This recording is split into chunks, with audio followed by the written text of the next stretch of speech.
네, 안녕하세요. 8월 12일 화요일 새벽 기도 시작하겠습니다. 기도하겠습니다. 은혜로우신 우리 아버지, 또 우리에게 또 복되고 거룩한 새날을 허락해 주신 것 감사를 드립니다. 오늘도 주님 앞에 영광 돌리는 귀한 하루가 되게 하여 주옵소서. 하나님 아버지, 오늘도 내 마음의 생각과 뜻이 온전히 하나님께 영광 돌리는 삶이 되게 하여 주옵소서. 오늘도 세계 여러 나라에서 복음을 전하고 있는 우리 모든 선교사님들 은혜의 장중에 붙잡아 주시기를 원합니다.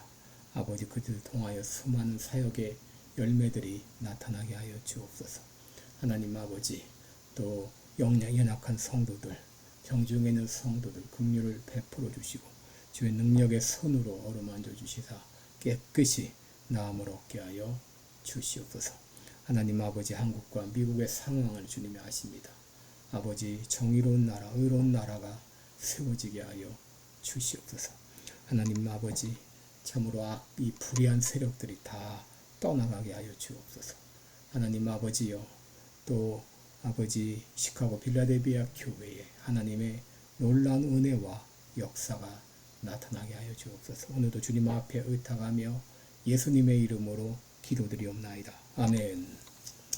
네, 찬송가 516장입니다. 옳은 길 따르라 의의 길을. 516장. 예전 찬송가는 265장입니다. 516장.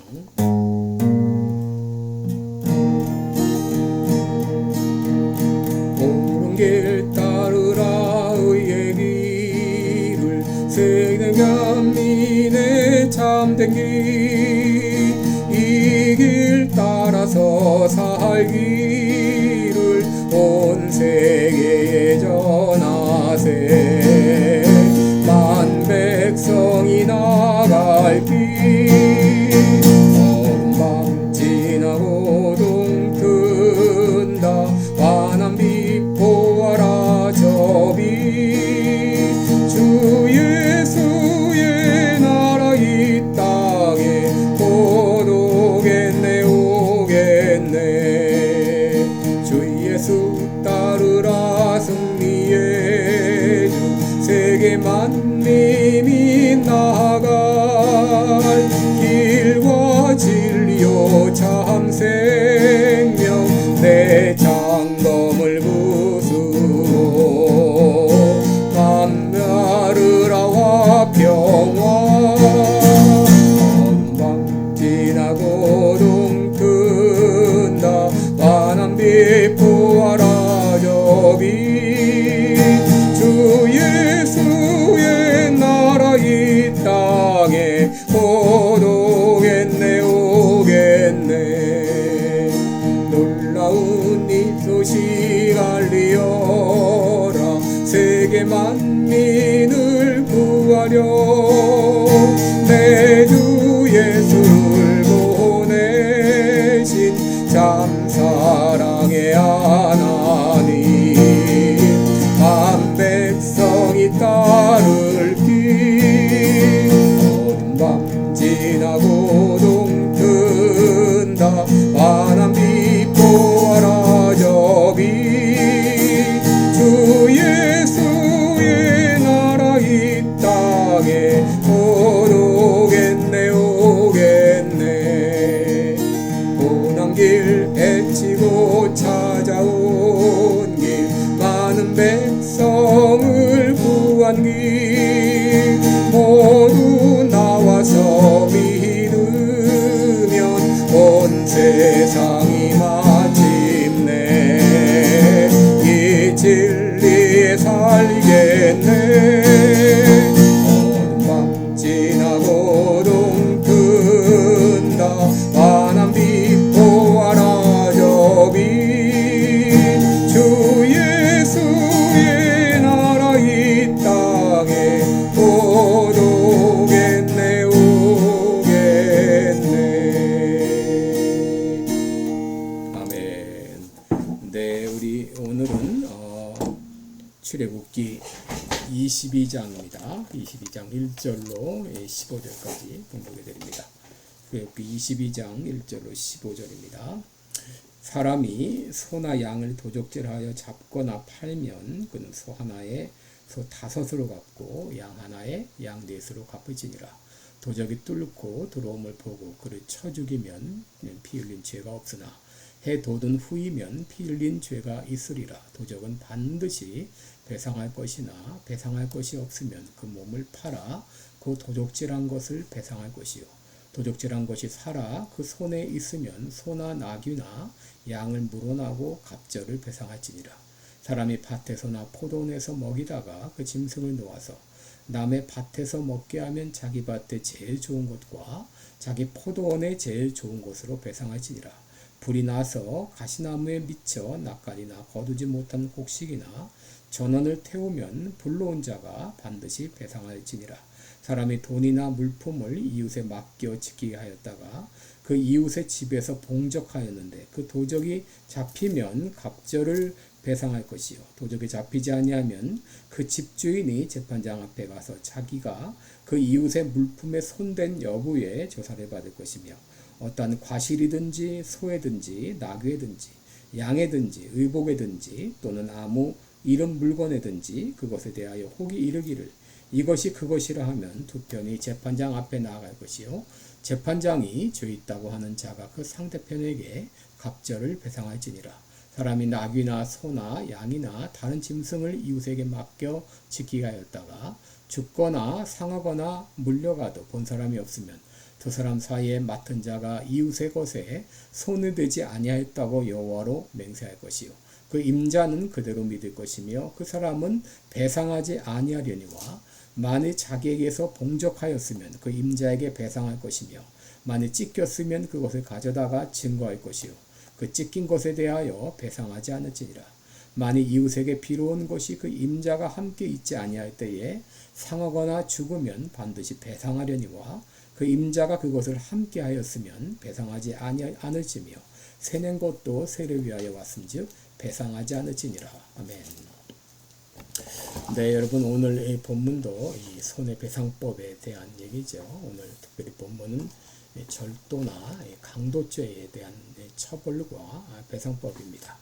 여러분 공동체 사회에서 남의 재산에 해를 끼치거나 혹은 절도하는 이 경우가 왕왕 있었는데 이런 죄를 엄격하게 다루지 않으면 사회는 혼란에 빠지게 되고 일할 의욕을 상실하게 되죠. 하나님께서는 이런 절도나 강도를 죄로 규정하시고 이에 대한 처벌을 말씀하셨는데 당시 농경사회에서 이 소나 양은 아주 중요한 그런 재산이었죠. 농업과 생계를 위해서 혹은 노동력을 위해서 또 식량과 의복을 위해서 아주 필수적인 그런 재산이었는데 오늘 본문을 보게 되면 이 다양한 상황에 따라서 구체적인 이 조항을 제시하고 있습니다. 첫째로 이 가축을 훔쳐 도살하거나 팔았을 경우 원래 이 주인이 가축을 찾을 수 없기 때문에 소 한 마리에 소 5을 그리고 양 한 마리에 양 4을 갚도록 했습니다.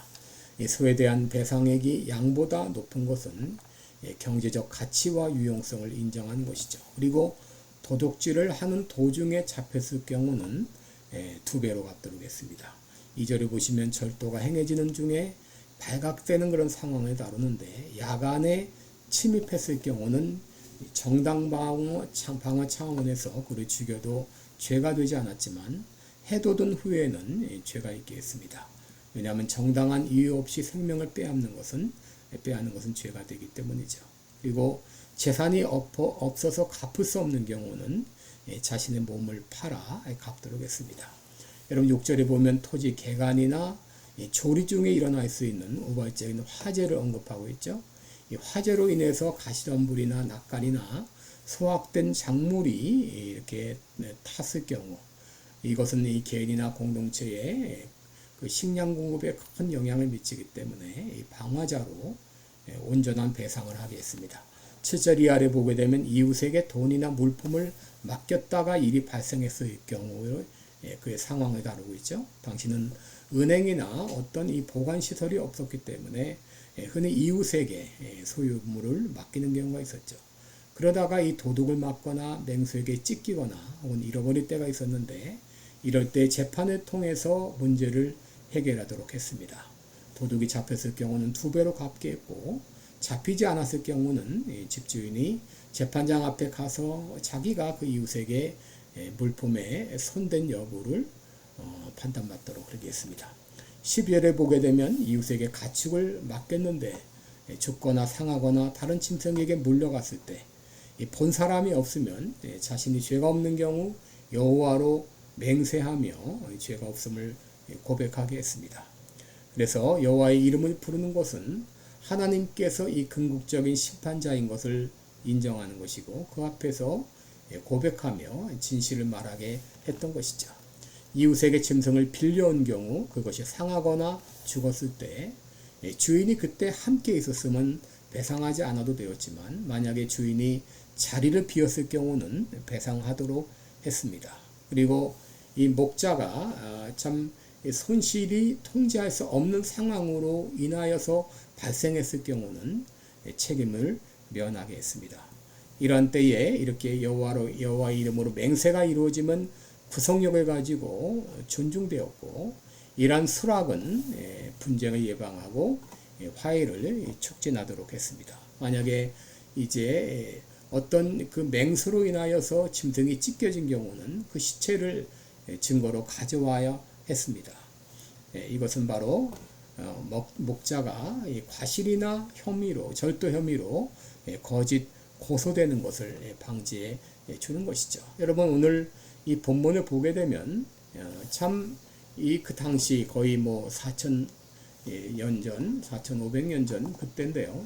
그 옛날에, 그 3,500년 전 그 옛날에 바로 이렇게 구체적인 이렇게 법이 규정이 정해짐으로 말미암아 공동체 안에서 일어날 수 있는 이 분쟁을 미연에 방지하고 화해를 촉진했던 것을 보게 됩니다. 오늘 본문에서 우리가 알 수 있는 것이 무엇인가? 인간은 실수하고 죄를 지을 수밖에 없는 존재라는 것이죠. 우리는 살아가면서 고이든 고의가 아니든 죄를 짓고 살아갑니다. 그리고 죄를 지었을 때에 그 죄의 대가를 반드시 치러야 한다고 하는 것입니다. 여러분, 이것이 하나님의 공의입니다. 하나님은 공의의 하나님이기 때문에 죄에 대한 대가를 반드시 치르게 하십니다. 그러나 죄의 경중에 따라서, 그리고 그것이 의도적인가 그렇지 않은가에 따라서 형벌의 차이를 두셨습니다. 이로 인해서 이스라엘 사회가 의롭고 평화롭고 또 질서 있는 사회가 되도록 하셨습니다. 그러므로 하나님의 백성인 우리들은 우리가 사는 사회가 이 공의롭고 질서 있는 사회가 되도록 노력해야 됩니다. 우리는 법을 지키려고 애쓸 뿐 아니라 범법자들을 잘 다스릴 수 있는 정부를 지원하고 그들을 위해서 기도하고, 혹은 스스로 공무원이 되어서 이 일을 잘 성실하게 이행할 수 있도록 해야 되는 것이죠. 우리가 또 한 가지 알아야 될 것은 언젠가 우리 모두는 이 공의로운 심판장 되시는, 재판장 되시는 하나님 앞에 서게 된다고 하는 것이죠.